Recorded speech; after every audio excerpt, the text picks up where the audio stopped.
Ek kon nie hierdie week besluit, ek kon net nie by iets uitkom vir vandag nie. En die kant toe, daai kant toe. En toe gebeur daar iets met my, wat my laat besluit het, kom ons vanoggend hieroor gaan praat, die fout lê dalk by my. 10:00 in die week, 10:01 aand, is ons krag net af, soos in, weg. Nou, krappie mos in die donker rond, en jy soek 'n flits, en jy soek 'n fout, en jy kry nie 'n fout nie. En ek stap af in die straat, en ek sien my almal se ligte is aan, en myne is af. En dat mense langs aan ons ingetrek, en ek wonder, het hulle nie dalk ergens die verkeerde ou se goed afgeskakel nie, jy weet, hulle. En kry nommers, en ek stuur 'n e-mail na die munisipaliteit, en ek los 'n boodskap by daai nommer wat eindig met 'n 55 as ek reg onthou. En net niks. En 8:00 die oggend toe gaan die call center oop, en so 15:15 bel ek, en sê, hoorie, hier is my probleem, sal iemand kom kyk, en julle, ek het 8:15 gebel, en 9:00 was daar iemand gewees, wat ongelooflik goeie diens is, en hy kom in, en hy check, en hy stap na daai dingetjie, en hy sê, waar is jou token? En hy sê, ek het nie 'n token nie. En hy druk 'n knoppie daar, regs onder, en hier gaan 'n batterytjie aan, en hy sê, die krag is 0. So dit was nie hulle foutie, dit was my fout. Maar ek het begin by hulle. En toe besluit ek, kom ons praat vanoggend hieroor. Ons almal het blinde kolle. Wie van julle het al 'n blinde kol ongeluk gehad? Waar jy links of regs gedraai het en in jou blinde kol het teen iemand vasgery? Wie het al? Daar's een wat dit al reg gekry het. Ek was al 100 keer millimeters van dit af. Ek het baie jare terug het ek oogoperasies gehad. So ek het 'n deel van my visie aan hierdie kant het ek verloor. So ek moet my kop altyd redelik draai sodat ek weet aan die kante kan sien. So ek was al millimeters daarvan. En kom ek lees vir julle 'n storie. Vanoggend is 'n storieoggend. Jy probeer gou ontbyt regkry. Ons praat nou nie van hierdie piesang en melk en beskuitie nie. Ons praat van 'n decent ontbyt. Jy probeer gou ontbyt regkry. Jy's 'n ma met kinders, maak toast, kosblikke moet gepak word, die kinders word aangejaag om klaar te maak en is eintlik redelik chaos in die huis. Die jongste kind mors melk op die vloer, die oudste kind sê my wiskunde huiswerk is nie klaar nie, en jou man sit op sy foon en blaai deur sy foon. En jy ontplof. Ek is nie julle bediende nie. Kan iemand nie net vir een oomblik self iets regkry nie? Okay? Dit gebeur. En dan is dit stil. En die kinders kyk neer met groot oë, en jou man gaan aan die bewe. En jy voel nou skillig, en jy voel moeg, en nie raak gesien nie. Later die dag dink jy terug. Ek wou nie so ontplof nie. Miskien was dit nie net hulle fout nie. Miskien lê die fout ook 'n bietjie by my. By my onverwerkte moegheid, my verwagtinge en my stil hartseer. Die fout lê dalk by my. Wanneer hierdie tema aan die orde kom, dan mag mense dit baie maklik negatief opneem. So om hieroor te praat is nie om te veroordeel nie. Dit is nie om iemand aan te val nie, dis nie om na iemand 'n vinger te wys nie, dis nie om iemand skuldig te laat voel nie. So julle moenie hierdie emosies is nie wat julle moet ervaar vanoggend as ons hieroor praat. Dis nie om iemand te shame nie. En dis ook om jou moedeloos te maak nie, want party van ons het hierdie gevoel van hoekom moet ek altyd die een wees wat verander? Jy al daai gevoel gekry, hoekom moet dit altyd ek wees? So ek wil nie eens hierdie ding hoor van die fout lê dalk by my nie. Maar dit is net 'n eerlikheid oor menslike swakheid en dit is ons maak foute. Dit staan soos 'n paal bo water. En nie alle mense het geleer om eerlik na hulle self te kan kyk nie.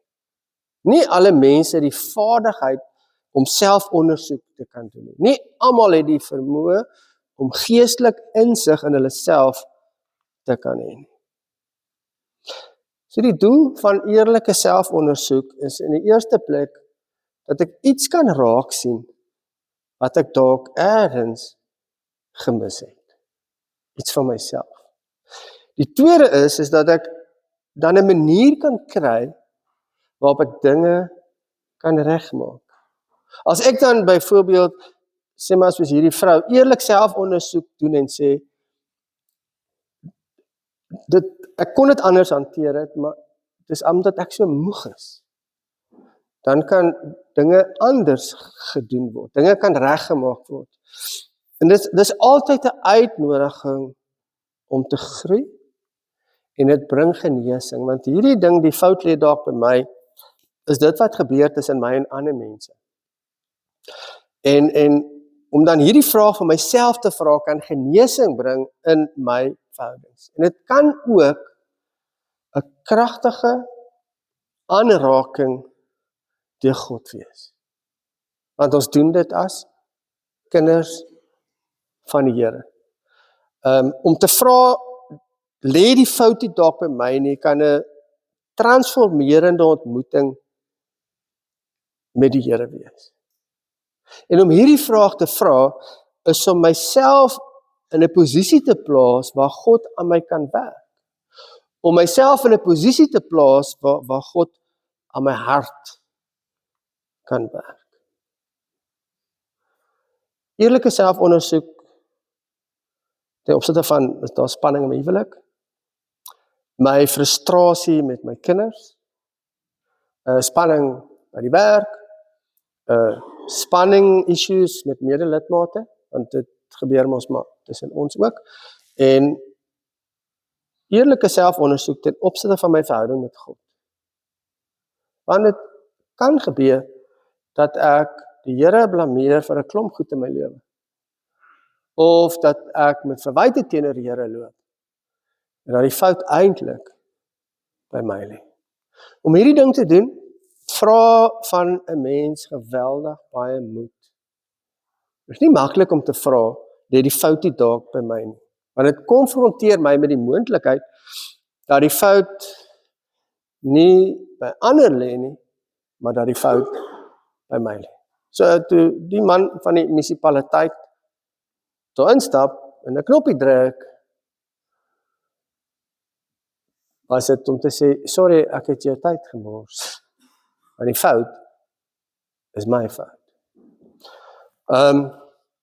En die ander ding is dat die Here wil ons nie verneder nie. Dis glad nie wat die Here wil doen. Die Here wil ons uitnooi na vryheid en na nuwe rigting, en die Here wil ons uitnooi na heling. So om hierdie ding te begin doen, in verhoudings waarin ek is, waar ek blameer, kan die begin wees van iets wat nie is. Maar vir party mense is dit verskriklik moeilik om dit te doen. Vir party mense om te dink dat die fout kan by my lê is eintlik devastating, om verskillende redes, byvoorbeeld om myself te beskerm. Want as ek erken die fout lê by my, dan word dit in my kop ek is die probleem. Ek is sleg, ek is nie goed genoeg nie. En dit is die grootste fout wat 'n mens maak om hierdie vraag en die antwoord daarop persoonlik op te neem asof ek is nou useless. En dit is hoekom vir party mense selfkritiek gelyk aan selfverwerping. So vir party mense om te erken, die fout lê eintlik by my, is so erg asof hulle eintlik hulle self verwerp in die proses, wat dit nie is nie. Die tweede rede hoekom dit vir mense moeilik is net terwille van oorlewing. Party mense het geleer toe hulle klein was. Jy oorleef nie as jy 'n skuld erken nie. Dis die grootste fout in die lewe om te maak, om te sê ek is verkeerd. Want ergens in my lewe het ek ervaring gehad dat toe ek sê ek is verkeerd, het dit baie slegte gevolge gehad. So nee, ek fight teen dit en ek fight teen dit, want dit is, mens erken 'n fout. En dan die derde rede is, dat dit pynlik is om jouself werklik te sien. En dit is die waarheid. Dis nie altyd maklik om te erken dat ek bygedra het tot gebrokenheid nie, of dat ek bygedra het tot slegte keuses. Dis nie lekker om dit teenoor myself te erken nie. En dan vermy ek eerder die pyn. So ek is net nie bereid om die vraag te vra nie, en ek is net nie bereid om dit oor myself te waag dink. So, party van ons kan baie maklik sê, dit is my fout. Party van ons sal dalk tot in die graf dit nie reg kry om dit te kan sê. Psalm 139 is 'n gebed. Jy grond my, o God, en ken my hart. Toets my en ken my gedagtes. Kyk of daar by my 'n verkeerde pad is en lei my op die beproefde pad. Die Bybel moedig ons aan om dit te doen. Die Bybel moedig ons aan om dit te doen saam met die Here. Te sê, Here, hier is hierdie ding. Here, hier is hierdie verhouding. Kyk my 'n bietjie deur. Toets my. Wys vir my, is dit dalk ek? Of is dit dalk nie ek nie? En dan alles wat ons saam met die Here doen, is nie veroordeling nie, is nie vernedering nie, is nie shame nie, maar dis groei. So ek moet myself ondersoek doen met 'n diep verlange. Ek wil regtig hê, Here, ek wil regtig die dinge moet anders wees. As ek iets kan verander, Here, wys my. En dit is 'n gebed wat hoop bring. Nou ek het 2 vrae gekry wat ons kan vra om ons te help met selfondersoek. Die eerste vraag is, het ek op 'n manier bygedra tot die probleem, al was dit nie my bedoeling nie? Want partykeer is ons kwaai. En partykeer kom ons kwaai oor, of partykeer kom ons onvriendelik oor, of partykeer kom ons net difficult oor. Maar dit is nie noodwendig iets wat ons met opset doen nie. Maar dit is woorde en dit is 'n houding wat iemand seer gemaak het. So dis die vraag wat ek moet vra, het ek dalk bygedra tot dit wat nou besig is om nie te gebeur. Die tweede vraag is om te vra, as ek in die ander ou se skoene staan, hoe sou ek voel oor wat ek nou gesê het of oor wat ek nou gedoen het? Dis empatie. En empatie is een van die kragtigste forme van selfondersoek. Laat ek myself net in jou skoene sit en dan vir myself vra, hoe sou ek gereageer het teenoor my as ek gemaak het soos wat ek gemaak het? So dit is 'n belangrike vraag. Lê die fout dalk by my? Goed. Laaste storie.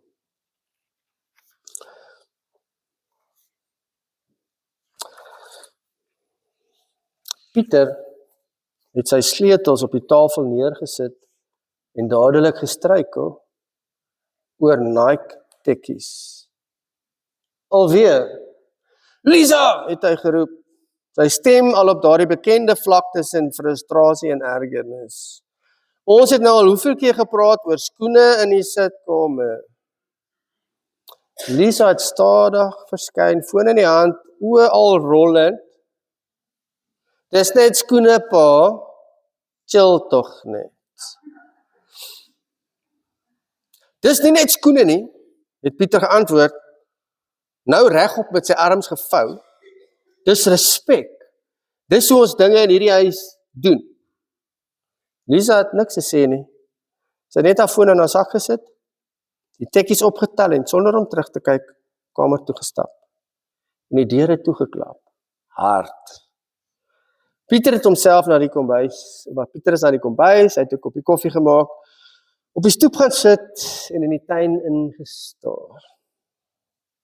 Dis nie reg dat sy so met my praat nie, het hy vir homself gemompel. Ek is die ouer, ek verdien respek. En hakies, ag shame. Die hond kom sit toe by hom, stil, maar daar. Pieter het stadig aan sy koffie gesluk.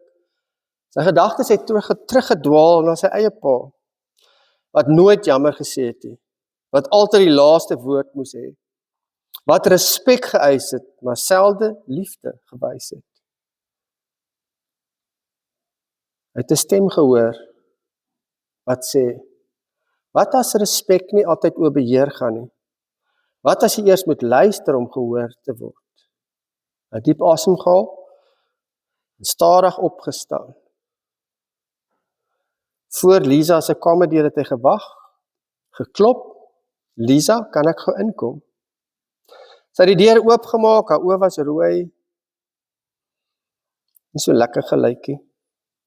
Ek dink ek het dalk ooreageer, het Pieter begin. Ek was meer bekommerd oor die skoene as oor hoe jy voel. En ek is jammer. Sy het hom lank aangekyk en saggies gesê, ek is ook jammer, pa. Pieter het geglimlag. Die tekkies is nog steeds in die sitkamer partykeer. Maar iets groters in hom het beweeg. Iets tussen hom en sy dogter. Amen.